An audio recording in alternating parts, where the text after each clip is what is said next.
ஹரஹர நம பார்வதி பதஜே ஹரஹர மகாதேவ. தென்னாருடைய சிவனை போற்றி, எந்நாட்டவர்க்கும் இறைவா போற்றி.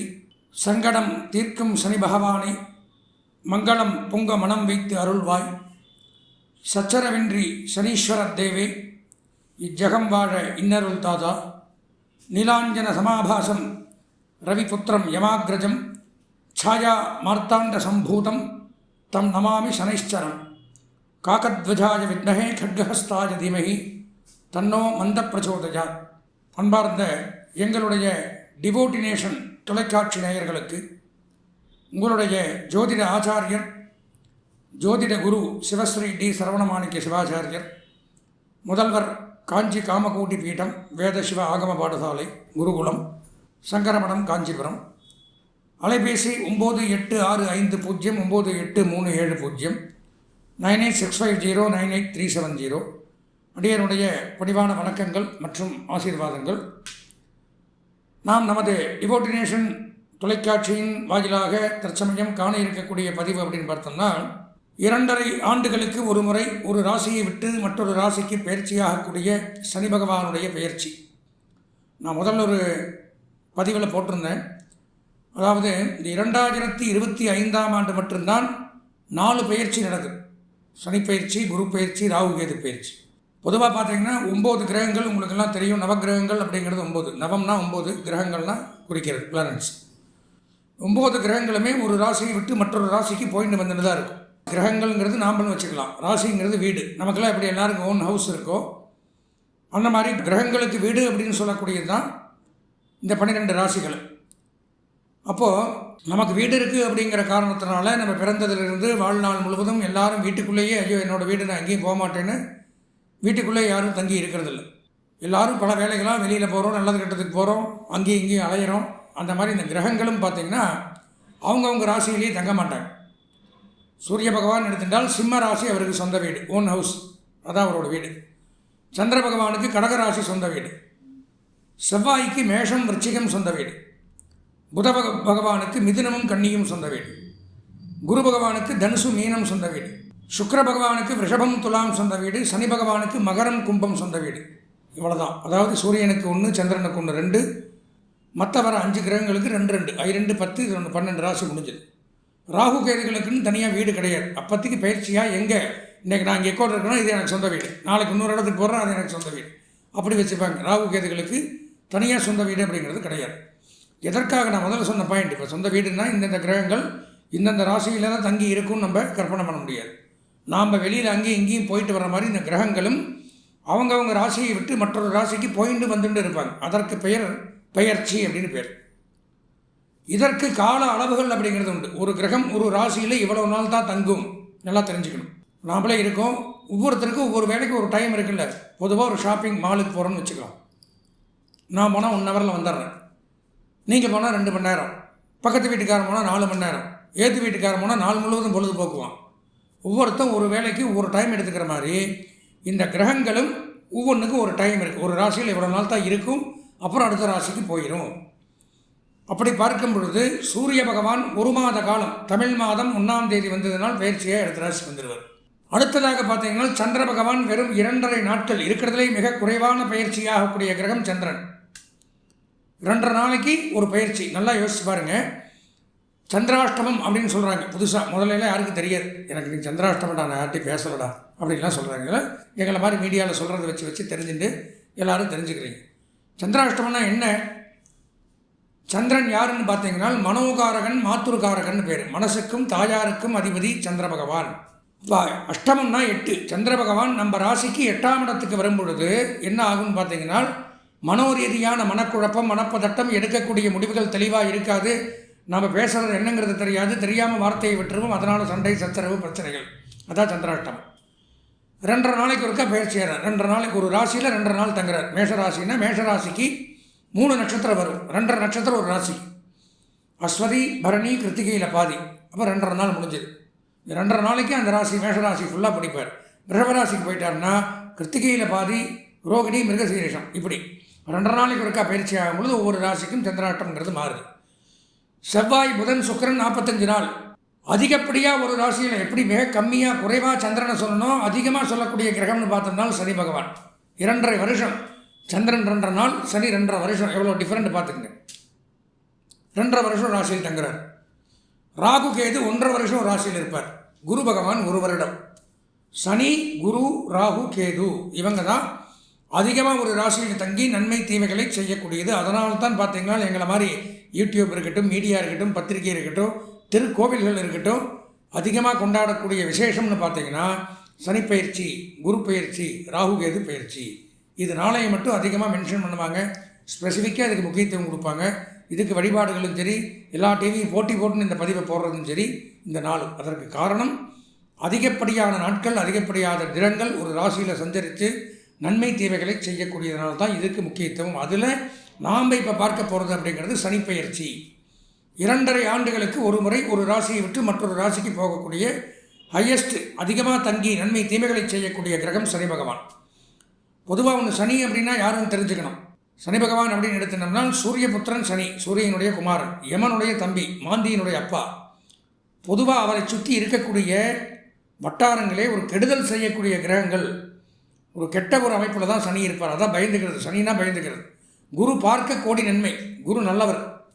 எப்போவுமே குரு யாரையும் கெடுக்க மாட்டார், நன்மையை தவிர வேறு எதுவும் செய்ய மாட்டார். சனி அப்படி எடுத்துக்க முடியாது. சனி இருக்கிறதுலே ரொம்ப கொடூரமான கிரகம்.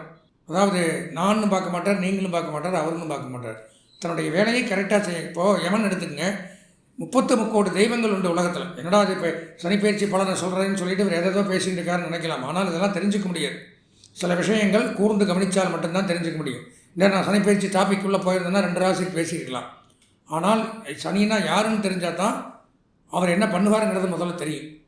அப்போது யமன் அப்படிங்கிறவர் எடுத்துட்டோம்னா 33 கோடி தெய்வங்களில் அவர் ஒருத்தர். 33 கோடி தெய்வங்களில் இருக்கிற தெய்வங்கள் அவ்வளோதான். 33 கோடி தேவதா. நமக்கெல்லாம் எத்தனை சுவாமி பேர் தெரியும்?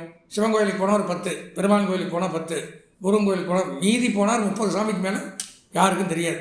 ஆனால் இருக்கிறது 33 கோடி தெய்வங்கள், 33 கோடின்னு சொல்லுவாங்க. அது பேரை சொல்கிறதுக்கே நமக்கு 1 வருஷம் ஆகும். அதில் பார்த்தீங்கன்னா எந்த சுவாமிக்கும் இல்லாத ஒரே ஒரு பேர் யமனுக்கு உண்டு. வேறு எந்த சாமியும் அப்படி சொல்லி கூப்பிட மாட்டாங்க. யமன்கிறது ஃபஸ்ட்டு. அதுக்கு பின்னாடி ஒரு வேடு வரும். என்ன வேடு? தர்மராஜான்னு பேர். யம தர்ம ராஜா. ஏன் அந்த பேர் வந்துச்சு? சிவனுக்கு இருக்கா, பெருமாளுக்கு இருக்கா, முருகனுக்கு இருக்கா, விநாயகருக்கு இருக்கா? ஏனென்றால் தர்மத்தை கரெக்டாக கடைபிடிக்கக்கூடியவர் யமன். யாராக இருந்தாலும் அந்த நேரம் வந்துருச்சுன்னா தூக்கிடுவார், பார்க்க மாட்டார். ஐயோ இவன் நமக்கு பூஜை பண்ணா, அவன் யாகம் பண்ணியிருக்கா, இவன் கோயிலில் பூஜை பண்ணுறான், இப்படிலாம் எந்த ஒரு நல்லதையும் பார்க்குவார், கெட்டதையும். அதாவது தன்னுடைய கடமையை சரியாக செய்யக்கூடிய குடும்பத்தில் பிறந்தவர்கள் யமனும் சனியும். அதனால தான் 2 பேரும் யமாகிரஜன். அக்ரஜன்னா அண்ணன் தம்பி. யமனுடைய சகோதரன் சனி. சனி பகவான் அப்படிங்கிறவர் 2.5 வருஷத்துக்கு ஒரு ராசியை விட்டு ஒரு ராசிக்கு போகிறார். பயிற்சியாகி கடைசி 2.5 வருஷம் அப்படிங்கிறது சனி பகவான் 7.5 சனி அப்படின்னு சொல்கிறாங்க. 7.5 சனினா என்ன? 7.5 வருஷத்துக்கு ஒருத்தனை பாடாப்படுத்தக்கூடியவர். எப்படி அப்படின்னு பார்த்தீங்கன்னா 3 ராசிக்கு 2.5 வருஷம் இப்படி வச்சுக்கணும். இப்போ சனி பகவான் எந்த ராசிக்கு போகிறார் அப்படிங்கிறத பார்க்கணும். அதாவது 2025ஆம் ஆண்டு, நல்லா தெரிஞ்சுக்கணும். 2025ஆம் ஆண்டு மார்ச் மாதம் 29ஆம் நாள், பங்குனி மாதம் 15ஆம் நாள் சனிக்கிழமையன்று சனி பகவான் கும்பம் ராசியிலிருந்து மீனம் ராசிக்கு போகிறார். இதுதான் பயிற்சி, நல்லா தெரிஞ்சுக்கணும். அப்போது மகரம் அப்படிங்கிறத விடுறார். மகரத்தை விட்டுட்டு கும்பத்தில் கடைசி 2.5 வருஷம் மீனத்தில் போய் உட்கார்றார். மீனம் ஜென்மம், அடுத்ததாக பிடிக்கிறது மேஷம். இப்போ 3 2 யாராக இருக்குன்னு பார்த்தா மகரத்தை விட்டுறார். கும்பம், மீனம், மேஷம். மீனத்துக்கு ஜென்மச்சனி, புரிஞ்சுதா? கும்பத்துக்கு கடைசி 2.5 வருஷம், இவருக்கு 5 வருஷம் மீனத்துக்கு, மேஷத்துக்கு 7.5 ஆரம்பம், புரிஞ்சுதுங்களா? இப்போ கும்பம், மீனம், மேஷம் இவங்க 3 பேரும் 7.5 சனியில் பாதிக்கப்படுறாங்க. விரிவாக சொல்கிறேன், அந்தந்த ராசிக்கு சொல்லும் பொழுது என்னென்ன பலன்கள்ங்கிறத சொல்கிறேன். இதுதான் சனியினுடைய 7.5 நாட்டு சனின்னு சொல்லுவாங்க. இதில் மங்குச்சனி, பொங்குச்சனி, பாதச்சனி, அஷ்டமச்சனி, அர்த்தாஷ்டமச்சனி, விரயச்சனி, கண்டகச்சனி, காரகச்சனி, மாரகச்சனி, ஜென்மச்சனி, வாக்குச்சனி, வாகனச்சனி, சரீரச்சனி, பாதச்சனி, இப்படி நிறையா வித்தியாசங்கள் இதில் இருக்குது. இதில் எந்த நிலைமையில் நமக்கு இருக்கோ அந்த பலன்கள் சனியை பொறுத்த வரைக்கும் நல்லா தெரிஞ்சுக்கணும். 3 ராசிகளுக்கு மட்டும்தான் நன்மையை செய்வார். மொத்தம் 12 ராசி எல்லாருக்கும் தெரியும். மேஷம், ரிஷபம், மிதுனம், கடகம், சிம்மம், கன்னி, துலாம், விருச்சிகம், தனுசு, மகரம், கும்பம், மீனம், இப்படி 12 ராசி. இதில் 3க்கு மட்டும்தான் சொன்னது சனி எப்போவுமே நல்லது பண்ணுவார் 2.5 வருஷத்துக்கு. மீதி 9 பேரும் கஷ்டப்பட்டு தான் ஆகணும். ஏதோ உங்களை திருப்திப்படுத்தணும், இந்த சேனல் பார்க்குறவங்க சந்தோஷமாக இருக்கணுங்கிறக்காக மற்ற சேனல் மாதிரி 12க்குமே ஆகா ஓஹோ டாப் இப்படி வருவேன் அப்படி வருவேன் கோடீஸ்வர யோகம் விபரீத ராஜ யோகம் தொட்டது துலங்கும் அப்படியெல்லாம் போட முடியாது. பொய் பேசுகிறங்கிற அவசியம் கிடையாது.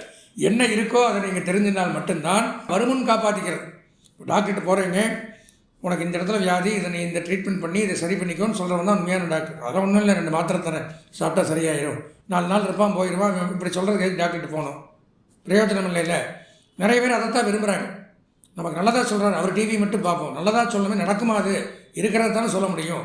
இன்னொரு விஷயம் தெரிஞ்சுக்கணும், நாங்கள் சொல்கிறது அப்படிங்கிறது முழுக்க முழுக்க என்னுடைய கருத்து கிடையாது. 18 சித்தர்கள் கேள்விப்பட்டிருப்பீங்க. அதில் ஒரு சித்தர் புலிப்பாணி சித்தர்னு பேர். பல 1000 வருடங்களுக்கு முன்பு வாழ்ந்தவர்கள் சித்தர்கள். பழனியில் பார்த்தீங்கன்னா பழனி தண்டாயுதபாணி சுவாமியை பிரதிஷ்டை பண்ணவர் போகருங்கிற சித்தர். இந்த மாதிரி நிறையா இருக்கார். போகர், பாம்பாட்டி சித்தர், அகத்தியர், இந்த மாதிரி நிறையா முனிவர்களும் சித்தர்களும் அந்த காலத்தில் ஏது கம்ப்யூட்டராவது கால்குலேஷன் ஆகுது. நாளானிக்கு வளவரன்னு நீங்கள் சொல்கிறோன்னா இவன் பஞ்சாங்கத்தில் அன்றைக்கே எழுதி வச்சுட்டாங்க. வாக்கிய பஞ்சாங்கம்னு ஒன்று, திருக்கணித பஞ்சாங்கம். நாம் பார்க்குறது இப்போ கால்குலேஷன், திருக்கணிதம். கால்குலேஷனுக்கு தான் கணிதம், மேக்ஸ். வாக்கியங்கிறது நம்மளை மாதிரி வாழ்ந்த முன்னோர்களும் ரிஷிகளும் டைரெக்டாக அவங்க ஞானத்தில் உதித்து எழுதி வச்சுட்டு போனது வாக்கிய பஞ்சாங்கம். அப்படி அவங்க எழுதி வச்சுட்டு போன அரிச்சுவடிகளும் நூல்களிலும் இருந்து இந்தந்த கிரகம் இந்தந்த இடத்துல இருந்தால் இன்னதான் நடக்கும் அப்படிங்கிறது தான் நான் நூல்களில் இருந்து விளக்க உரையாக எழுதின்னு வந்து தான் இந்த சனிப்பயிற்சி பலன்களை உங்களுக்கு சொல்கிறோம். அப்போ இது 100க்கு 100 உண்மை தான். அதனால் இதில் நன்மை தான் நடக்குன்னா நன்மை, தீமைனா தீமை தான். உங்களை சந்தோஷப்படுத்துறதுக்காக கெட்ட கிரகம் அஷ்டமச்சனி இருக்கிறவன் சூப்பராக இருப்பான், மகாராஜாவாக ஆயிடுவான், தேர்தலில் ஜெயித்து பிரைம் மினிஸ்டர் ஆகிடுவான்னு நான் இல்லாத சொல்ல முடியாது. ஆனால் சொன்னால் தான் சேனல் ஓடும், அதையும் ஒத்துக்கிறேன். அப்படி சொல்ல வேண்டிய அவசியம் கிடையாது. எதற்காக இந்த நிகழ்ச்சியை நடத்துகிறோம்னா உண்மையை நீங்கள் தெரிஞ்சுக்கணும், அதன் பிரகாரம் நீங்கள் உங்களை பாதுகாத்துக்கணும் அப்படிங்கிற ஒரே ஒரு விஷயத்திற்காகத்தான் இந்த நிகழ்ச்சியை நாங்கள் உங்களுக்கு நடத்துகிறோம். அப்படி பார்க்கும்பொழுது சனி பகவான் அப்படிங்கிறவர் 2.5 ஆண்டுகளுக்கு நான் சொன்ன மாதிரி 3 ராசிகளுக்கு நன்மையை செய்வார். மீதி இருக்கக்கூடிய ராசிகள் யார் யார் எச்சரிக்கையாக கவனமாக பரிகாரங்கள் பண்ணிக்கொள்ளணுங்கிறத பற்றி தான் இந்த ஹெட்டிங்காக நான் பேசிகிட்டு இருக்கேன். இந்த சனிப்பயிற்சி நடக்கிறதுங்கிறது 2.5 வருஷம் கழிச்சு இப்போ நடக்குது. அதாவது 2025 1 வருஷத்துக்கு ஒருக்காக நடக்கக்கூடிய குரு பயிற்சி 2025 வரும். 1.5 வருஷத்துக்கு ஒருக்காக நடக்கக்கூடிய ராகுகேது பயிற்சி 2025 வருது. அதே ஒரு மிராக்கள். 2025 4 பயிற்சியும் நடக்கிறதுனால பலவிதமான மாற்றங்கள் அப்படிங்கிறது எல்லா ராசிக்கும் நடக்க இருக்குது. அதில் சனி முக்கியத்துவம் வாய்ந்தவர். நான் சொன்ன மாதிரி அதிக வருஷம் இருக்கிறதுனால முக்கியமாக கருதப்படக்கூடிய ஒரு கிரகம். அப்பேற்பட்ட கிரகம் அப்படிங்கிறவர் சனியும் நல்லவர் தான், கொடூரமானவர் கிடையாது. இருந்தாலும் அவர் வேலையை அவர் கரெக்டாக செய்வார். எப்போவே நல்லவனை கண்டால் யாருக்கும் பிடிக்காது. நேர்மையான அதிகாரி யாருக்கும் பிடிக்காது. லஞ்சம் வாங்குகிற அதிகாரின்னா அவருக்கு 100 ரூபா கொடுத்தா காரியமாயிடுவான் நான் சொல்கிறேன் அப்படிங்கிறவனா பிடிக்கும். நேர்மையாக இருக்கிறவங்க பார்த்தீங்கன்னா தூக்கி அடிச்சுட்டே இருப்பாங்க, ஒரு இடத்துல நிலையாக இருக்க முடியாது. அப்படி நேர்மையானவர் தான் சனி பகவான். அதனால் அவர் நல்லதும் பண்ணுவார், தீமையும் செய்வார். ரெண்டுமே நம்ம ஏற்றுக்கணும். இது வரும் காலகட்டத்தில் நம்ம அனுபவிக்கக்கூடிய அமைப்பை நம்ம உண்டாக்கிக்கணும். அப்பேற்பட்ட இந்த சனிப்பயிற்சி அப்படிங்கிறது வருகிற 2025 ஆண்டு மார்ச் மாதம் 29ஆம் நாள் நடைபெற இருக்கிறது. கும்பராசியிலிருந்து மீனராசிக்கு போகிறாரு. அது சமயம் 12 ராசிகளுக்கும் என்னென்ன நன்மை தீமைகள் அப்படிங்கிறத நம்ம பொதுவாக தான் இந்த நிகழ்ச்சியில் பார்க்க இருக்கிறோம். முதலாவதாக புலிப்பாணி சித்தர் அப்படிங்கிறவர் பொதுவாக என்ன பாடல்களில் குறிப்பிட்டிருக்கார் அப்படிங்கிறத பார்த்துட்டு விரிவாக நம்ம 12 ராசிகளுக்கு உண்டான பலாபலங்களையும் பரிகாரங்களையும் தெளிவாக பார்ப்போம்.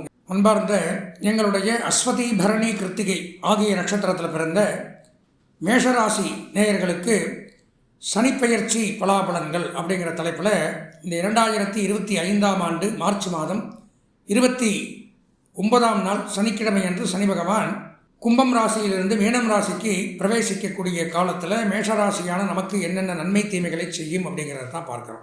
மேஷராசி அப்படின்னு எடுத்துட்டோம்னால் சனி பகவான் இவ்வளவு நாளாக 11ஆம் இடம் லாபஸ்தானத்தில் இருந்து பலவிதமான நன்மைகளை கொடுத்து வந்தார். பலவிதமான நன்மைகள் ஏற்பட்டு கொண்டிருந்தது. தற்சமயம் அப்படின்னு பார்த்தீங்கன்னா 12ஆம் இடம் அப்படின்னு சொல்லக்கூடிய விரயஸ்தானத்திற்கு வரார். விரயம்னா லெஸ் பிளேஸ், லாஸ். விரயமானதுன்னா எல்லாத்துக்குமே தெரியும். இழப்பு ஸ்தானம். சனிங்கிறவர் யார்? நவகிரகங்களில் எடுத்துட்டோம்னா ஒவ்வொரு கிரகத்திற்கு ஒவ்வொரு வேலை ஒர்க்கு இருக்குது. அதில் சனி பகவானுடைய வேலை என்னன்னு பார்த்தோம்னா பொதுவாக 12 ராசியுமே இதை எடுத்துக்கலாம். சனி பகவானுடைய வேலை ஆயுளை கொடுக்கக்கூடியவர். ஆயுள் காரகன் சனி. அப்போது ஆயுள் காரகன் 12ஆம் இடத்துல மறைஞ்சு போகும் பொழுது, விரயமாகும் பொழுது என்ன நடக்கும் நீங்களே யோசிச்சு பாருங்கள். அந்த மாதிரி ஒரு சூழ்நிலை அப்படிங்கிறது தான் நம்ம இருக்கும். அதை பற்றி புலிப்பாணி சித்தர் தெளிவாக பாடலில் சொல்கிறார். அதாவது 2ஆம் இடத்துல சனி பகவான் வந்தால் பாரப்பா 12 ஜென்மம் 2 பாங்கான முடவன் சஞ்சார நாளில் சீரப்பா சிரநோயும் அம்மை பேதி சிவசிவா ஜலபயமும் பொருளும் சேதம் ஏற்படும் ஓடிப்போகச் செய்வான். கொற்றவனே குடும்பத்தில் களவு போகும். கொற்றவன்னா ராஜா. கொற்றவனே குடும்பத்தில் களவு போகும். வீரப்பா வெகுபேருக்கு கொடியனாகி அப்படின்னு பாடியிருக்கார் புலிப்பாணி சித்தர். ஸோ இந்த பாட்டெல்லாம் புரியாது, இது விளக்கமாக இருக்க விளக்க உரை எழுதியிருக்கேன். 12 7 8 ஒன்பான் 10 5 4 ஒன்றில்தான் சனியனே இருந்தால் நஷ்டம் தனம் உயிர் சேதம் உண்டாகும். தனிச்சிறை மானபங்கம் தன் அறிவாலே மோசம் மனை விட்டு மாடி விட்டு மறுநகரம் புகுவானேன்னு எழுதியிருக்கார். யார்? புலிப்பாணி சித்தர் எழுதியிருக்கார். இப்போ என்ன ஆகுது? 12ஆம் இடத்திற்கு சனி பகவான் வரும்பொழுது, விரயஸ்தானம் அப்படிங்கிற இடத்துக்கு வரும்பொழுது, ஆயுள்காரகன் 12ஆம் இடத்துக்கு வரும்பொழுது ஆயுளுக்கு சமமான கண்டங்கள் அப்படிங்கிறது ஏற்படுது. அலைச்சல், வேதனை, துன்பம், துயரம், இடமாற்றம், சங்கடங்கள், கடன் தொல்லை, மருத்துவ செலவு, நிலையான இடமில்லை. பாடல்களில் பார்த்தீங்கன்னா சிரநோய், சிரம்னா தலை, சிரசு அப்படின்னா தலை சொல்லுவோம். பஸ்ஸில் எல்லாம் பார்த்தீங்கன்னா கரம் சிரம் புறம் நீட்டாதீர்கள்னு போட்டிருப்பார். அது நிறைய பேருக்கு அர்த்தம் புரியாது. கரம்னா கை, சிரம்னா தலை, புறம்னா வெளியில். அப்போ சிரநோய் ஏற்படும். என்சான் உடனுக்கு சிரசே பிரதானம் அப்படின்னு ஒரு வாக்கியம் நல்லா தெரிஞ்சுக்கணும். இதெல்லாம் சொல்லும்போது தான் இந்த பாயிண்ட் வரும். ஒவ்வொருத்தருடைய உடம்புடைய அளவு அப்படின்னு பார்த்தீங்கன்னா அவன் கையில் 8 ஜான் தான் வரும். அளந்து பார்த்துக்க வேண்டாம். என்னுடைய உடம்பு தலையிலேருந்து கால் வரைக்கும் என்னென்னா என்னுடைய கையில் 8 ஜான் என் உடம்பு முடிஞ்சிடும். அவன் உடம்புக்கு 8 ஜான் தான். அதான் என்ஜான் உடம்புக்கு சிரசே பிரதானம். 8 ஜான் உடம்புக்கு எது பிரதானம், எது மூலவர், எது தலைமை? தலை தான் பிரதானம். அதனால தான் சிரசே. அதனால தான் தலைன்னு கூப்பிட்றது சென்னையிலலாம் ஒரு ஹெட்டை. இப்போ புதுசாக ஒரு 10 வருஷத்துக்குள்ளே இந்த வாக்கியம் வந்திருக்குன்னு நினைக்கிறேன். முதல்ல இந்த வாக்கியம் வந்து தலை தான் பிரதானம். இப்போ தலைன்னா என்சான் உடம்புக்கு சிரசே பிரதானம். ஹெட்டு என்னென்னமோ கூப்பிட்டு பார்த்தாங்க. கடைசியில் இந்த வாக்கியம் இப்போ வந்திருக்கு. அடுத்தது என்ன வருதுன்னு தெரியல. அப்போ அவங்கவுங்க உடம்புக்கு கை இருந்தாலும் விரலை யாரும் முக்கியத்துவம் கொடுக்குறதில்ல, காலை கொடுக்குறதில்ல, நெஞ்சை கொடுக்குறதில்ல, வயிற்றை கொடுக்குறதில்ல. தலை தான் பிரதானம். அப்போ எதுக்காக இந்த வார்த்தை சொல்கிறேன்னா சிரநோய் அப்படிங்கிறது ஏற்படுமா. 12 சனி வரும்பொழுது தலைவலி வரலாம், தலையில் அடிபடலாம், மூளை சம்பந்தமான வியாதிகள் வரலாம். இப்படி எடுத்துக்கலாம். நம்ம அது உள்ளே போனோம்னா நிறையா இருக்கும். சிரநோய், அம்மை வியாதி அம்மா போடுறதுன்னு சொல்கிறாங்கல்ல, அம்மை, பேதி டிசென்ட்ரி அந்த மாதிரி வியாதிகளை கொடுக்கும். சிவசிவா ஜலபயம், தண்ணீரில் கண்டம். ஜலபயம்னா என்ன? தண்ணியில் கண்டம். அவனுக்கு தண்ணியில் கண்டம். நிறையா சினிமாவில் கூட ஒரு ஜோதிடர் சொல்லுவார். அந்த மாதிரி இந்த 2.5 வருஷத்துக்கு மேஷராசிக்கு தண்ணியில் கண்டம், ஜாக்கிரதையாக தான் இருக்கணும். புரிஞ்சுதுங்களா?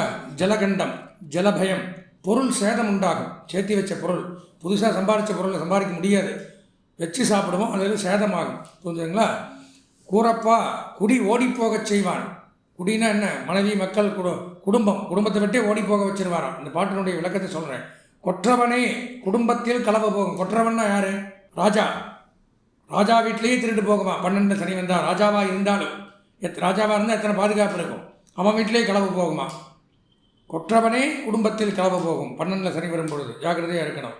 வீரப்பா வெகு பேருக்கு கொடியவனாகுமா. பார்க்குறவனுக்கெல்லாம் கொடியவனா என்ன? வெகு பேருக்கு நம்ம பார்த்தா நம்ம கொடியவனா தெரியவனுமா. நம்மளுக்கு பகையாளி அதுதான். நமக்கு தெரிஞ்சவனுக்கெல்லாம் நம்ம அகைனிஸ்டாக இருக்கிறது. நண்பனே விரோதியாக தான் வெகு பேருக்கு கொடியவனாகிறது. விலங்குவான் புவிதண்ணில் விளம்ப கேளை. இப்படி விலங்குவானா பூமியில். இதை தான் நான் சொல்கிறேன், கேட்டுக்கோன்னு சொல்கிறார் புலிப்பாடி சித்தர்.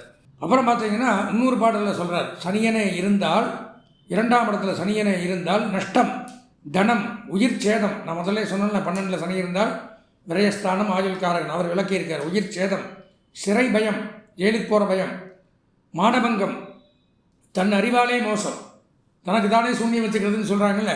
நாமளே செய்கிற ஒரு வேலை நமக்கே ஆப்போசிட்டாக முடிஞ்சு நமக்கு எதிர்வினைகளை கொடுக்கும். அந்த மாதிரி ஒரு சூழ்நிலையெல்லாம் உண்டாகும். மனை விட்டு மாடி விட்டு மறுநகரம் புகுவானே.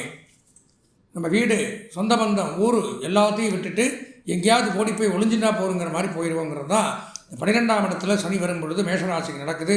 பயப்பட வேண்டாம்.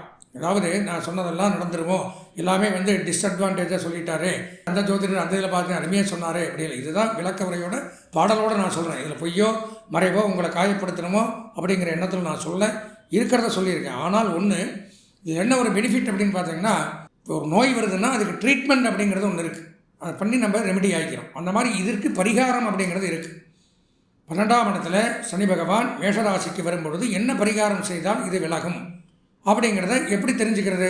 இதில் இன்னொரு என்னென்னா, இது பொதுவான பலன்கள் நான் சொல்கிறேன். மேஷராசியில் உலகத்தில் பல கோடி பேர் இருக்கலாம். நீங்கள் மட்டும் இதை பார்க்கக்கூடிய இண்டிவிஜுவலாக தனியாக ஒருத்தர் பார்த்தீங்கன்னா நீங்கள் மட்டும் மேஷராசி இல்லை. நான் இருக்கலாம், அவர் இருக்கலாம். இந்த பலன்கிறது ஷேர் ஆகும். இது போக இண்டிவிஜுவலாக எனக்குன்னு ஒரு ஜாதகம் இருக்கும். நான் பிறந்த நேரத்தில் எனக்கு கணிக்கப்பட்ட ஜாதகம் அதுதான் எனக்கு பேசும். இது பொதுப்பலன். அதில் சனி பகவான் எங்கே இருக்கார் அப்படிங்கிறத நம்ம பார்க்கணும். அதில் சனி பகவான் நன்மை தரக்கூடிய இடத்துல இருந்தால் இப்போ நான் சொன்ன 12ஆம் இடம் வேலை செய்யாது, பயப்பட வேண்டியதில்லை. புரிஞ்சுங்களா? பொதுவான இப்போ ஊருக்கே ஒரு சட்டம் வருது, சட்டம் போடுறவனே நம்ம சொந்தக்காரன், நம்ம பையன், தம்பி, அண்ணா அப்படின்னு தான் நமக்கு அதில் அந்த சட்டம் நமக்கு செல்லாது. நம்ம வீட்டிலேருந்தே அந்த காரியத்தை சாதிக்கலாம். அந்த மாதிரி நம்ம சொந்த ஜாதகத்தில் சனி நன்மையான இடத்தில் இருந்தால் இந்த பயத்திலிருந்து மீண்டு வரலாம். கண்டிப்பாக இந்த 12ஆம் இடத்துல வரக்கூடிய சனி மேஷராசிக்கு எந்த பாதிப்பும் தராது. அதுபோக இந்த 12ஆம் இடத்துல மேஷராசிக்கு சனி பகவான் வரும்பொழுது எளிமையான பரிகாரம் சொல்கிறேன். சனிக்கிழமை தோறும் ஆலயத்திற்கு சென்று முருகப்பெருமான் வழிபாடு செய்து வந்தால் இந்த சனி உங்களை எந்த தாக்கமும் கொடுக்காது. நாம் இதுவரையிலும் இந்த 2025ஆம் ஆண்டிற்கான சனிப்பெயர்ச்சி அப்படிங்கிற பலாபலங்களை பார்த்தோம். அதாவது நான் முதல்ல சொன்ன மாதிரி தான் சனிப்பெயர்ச்சி பலன்கள் அப்படிங்கிறது சனி பகவான் அப்படிங்கிறவர் நன்மையும் தருவார், தீமையும் தருவார். நன்மை தரக்கூடிய ராசிகள் 3க்கு மட்டும்தான் எப்போவுமே நன்மை தருவார். தெளிவாக சொன்னோம்னா 3ஆம் இடம், 6ஆம் இடம், 11ஆம் இடத்துக்கு வரும்பொழுது இந்த 3 ராசிகளுக்கு மட்டும்தான் நன்மையை செய்கிறார். மீதி 9 ராசிகள் அப்படிங்கிறது தீமைகளை தான் அனுபவிக்கணும். நான் தான் விளக்க உரையோட 18 சித்தர்களில் ஒருவரான புலிப்பாணி சித்தர் பல 1000 வருடங்களுக்கு முன்னாடி எழுதி வைத்த நூல்களை வைத்து தெளிவாக சொல்லிட்டேன். அதனால் இதில் பிரச்சனை இருப்பவர்கள், பரிகாரம் பண்ண வேண்டிய ராசிக்காரர்கள் அப்படிங்கிறவங்க அவசியம் அந்த பரிகாரங்களை பண்ணிக்கணும். ஏன்னா நாம் இதில் பார்க்கறது அப்படிங்கிறது பொதுவான பலன்கள் தான். ஒரு ராசி எடுத்துட்டா அதில் பல கோடி பேர் இருப்பாங்க. இப்போ எல்லாத்துக்கும் இப்போ 10 வருடம் ஒரே மாதிரி நம்ம கையிலே இருக்கிறதில்ல. அதே மாதிரி மீனராசியிலே ஒருத்தர் பிரைம் மினிஸ்டராக இருக்கலாம், ஒருத்தர் சாதாரண நிலைமையில் இருக்கலாம், ஒருத்தர் கோடீஸ்வரனாக இருக்கலாம், ஒருத்தர் அன்றாட ஆகாரத்துக்கே கஷ்டப்படலாம். அவனும் மீனராசி. அதை வச்சு நம்ம எதுவுமே சொல்ல முடியாது. அவனுடைய சொந்த ஜாதகம் நாம் பிறந்த நேரத்தில் கணிக்கப்பட்ட நமக்காக உண்டான என்னுடைய ஜாதகம் அப்படின்னு எடுத்துட்டால் எனக்கு மட்டும்தான் பேசும், என்னை மட்டும் வழி நடத்தும், எனக்கு உண்டான நன்மை தீமைகளை அது செய்யும். அப்போது நமக்கு இந்த பயிற்சிகள்லாம் ஒரு பக்கம் தள்ளி வச்சுட்டும் இதுவும் பலன்களை கொடுக்கும். சொந்த ஜாதகத்தில் என்ன இருக்கோ அது கூட இது சேரும். அதில் நன்மை இருந்தால் இதுவும் நன்மையை செய்யும், அதில் தீமை இருந்தால் இதுவும் தீமையை செய்யும்.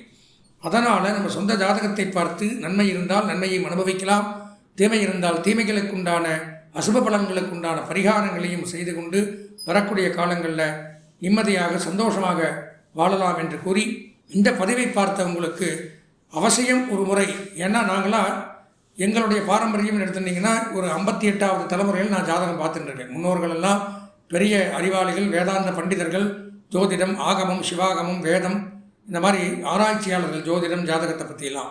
என்னுடைய தகப்பனார் முப்பாட்டனார்லாம் பார்த்திங்கன்னா தனியாக அப்புறந்தே குருகுலம் நடத்தின்னு இருக்கோம். எங்கிட்ட 10-50 மாணவர்கள் இன்னுமே ஆராய்ச்சி பண்ணி படிச்சுட்டு இருக்காங்க. வருஷம் 50 மாணவர்கள் வெளியில் போகிறாங்க. அப்போ இந்த மாதிரி எதற்காக சொல்கிறோம்னா, ஜாதகம் அப்படிங்கிறது பெரிய கடல். அதில் ஒரு துளி விஷம் இருந்தாலும் கடலை விஷமாய். அப்போ நம்ம ஜாதகத்தில் சில நன்மைகளும் இருக்கலாம், தேவைகளும் இருக்கலாம். அவைகளை நம்ம தெளிவாக ஆராய்ந்து பார்த்தால் மட்டும்தான் நம்ம 100க்கு 100% நமக்கு இந்த நன்மைகள் நடைபெறுங்கிறத தெரிஞ்சுக்கலாம். எனவே நீங்கள் அவசியம் ஒரு முறை உங்கள் சொந்த ஜாதகத்தை இந்த என்னுடைய தொலைபேசி எண்ணான 9865098370 அப்படிங்கிற எண்ணுக்கு அனுப்பி வையுங்கள். தரமான முறையில் தெளிவாக முழுதாக தங்களுக்கு என்ன தேவையோ அந்த மாதிரி நாங்கள் பார்த்து எடுத்து உரைக்க தயாராக இருக்கிறோம். அதை பார்த்து அதில் வரக்கூடிய பரிகாரங்களை செய்து கொண்டு இன்று மட்டுமல்ல வாழ்நாள் முழுவதும் நன்மைகளை மட்டுமே அடைய எல்லாம் வல்ல எம்பெருமானை, சிவபெருமானை, பார்வதி பரமேஸ்வரனை, லட்சுமி நாராயணரை பிரார்த்தனை செய்து ஆசீர்வதித்து வாழ்த்து விடைபெறுகிறேன். நன்றி, வணக்கம்.